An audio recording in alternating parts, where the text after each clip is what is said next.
Mga kababayan, ang paksang pag-uusapan natin ngayon ay isa sa pinakamalaking salita na madalas ipain sa kaisipan ng tao, ang salitang faith o pananampalataya.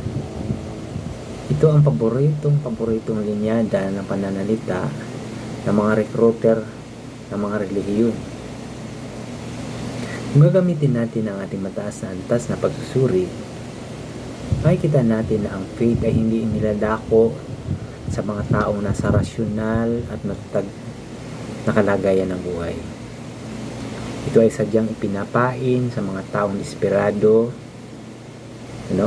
pinagkaitan ng oportunidad, naghihikahus, may malalang sakit, at salat sa pagkalinga ng lipunan. Ang faith na ito ang nagbibinta ng ideya na may isang hindi nakikitang superpower o Diyos na magtutustos sa kanya sa panahon ng kanyang kagipitan. Ngunit may isang malaking operational failure sa script na ito. Bakit kailangan mo pang humantong sa rurok ng kagipitan, gutom at pagdurusa bago igawan ang tinatawag ng biyaya? Na ginadustify ng mga tagapagpaliwanag na tila pagsubok daw. Kung isang magulang ay hindi hinahayaang maghinalo muna ang kanyang anak bago pa ito pakainin, bakit ang isang superpower ay nangailangan pa ng ganitong uri ng pagdurusa para lang magpakita ng milagro? Sinasabi nila, walang imposible sa Diyos. Ngunit narito ang rasyonal na tanong ng isang kagaya nating nagsusuri.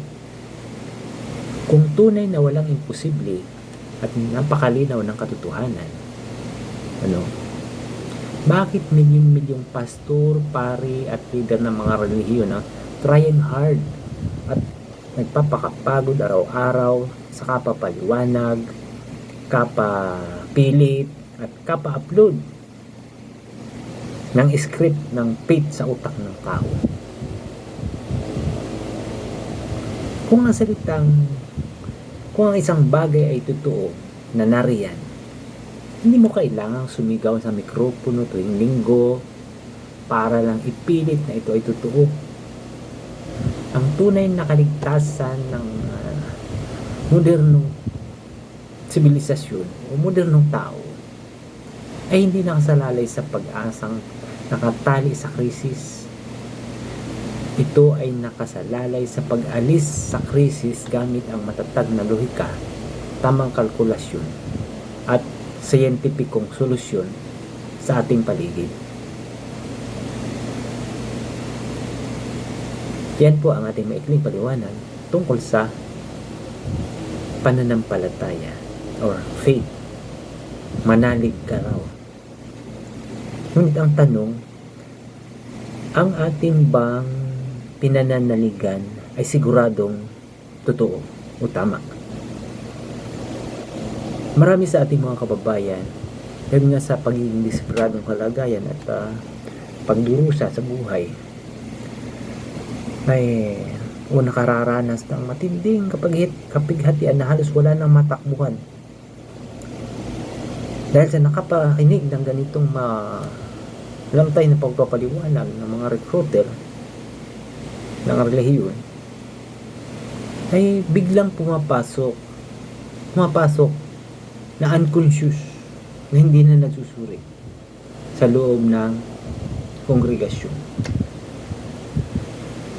At pag naroon ka na sa loob ng kongregasyon, wala nang tanong-tanong, makikinig ka na lang na makikinig sa pangpaliwanag ng mga organisador doon at ng mga leader. Hindi ka na magtatanong dahil papakilala sa iyo na ang Biblia ay sagrado at lang naroon na isalita ng Diyos. Wala ka nang kawala, hindi ka na magtatanong. Doon na yun yung tinatawag ko na control na ang utak mo. Hindi ka na makapalag. Bakit ko nasasabi yan? Galing ako dyan. Nagkataon lang na ako ay lumaya at naging mapanuri hanggang sa naintindihan ko na hindi pala lahat ng sinulunok ko noon na doktrina ay dapat lunukin mo lang ng lunukin na hindi ka nagtatanong Sapagkat kung susuriin mo, babasahin mo ang Biblia ng malaya, na wala kang kinakatakutang sumpa, ay dun mo maintindihan na lalawak ang pag-iisip mo, makikita mo ang mga bagay na dapat mong alamin. So dadako tayo sa mas malalim na paghimay sa mga contradiction diyan sa Biblia na dati nating tinuturing na sagrado. Makikita natin na marami tayong hindi naunawaan pa tungkol sa Biblia. At ang Bible study na ginagawa natin dati, ang ginawa ko rin naman, Bible study, ay hindi yan ang tunay na Bible study kasi nakikinig tayo para tayong pumapasok sa isang virtual na museum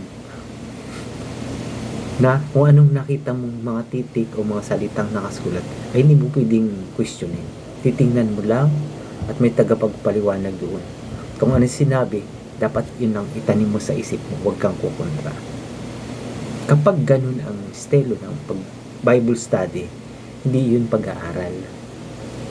Ang pag-aaral ng Biblia o Bible study ay may katumbas na isang malawak, malayang pagsusuri ng isang tao upang makikita mo doon ang hindi mo dati nakikita, mapupuna mo ang dating hindi mo pinupuna.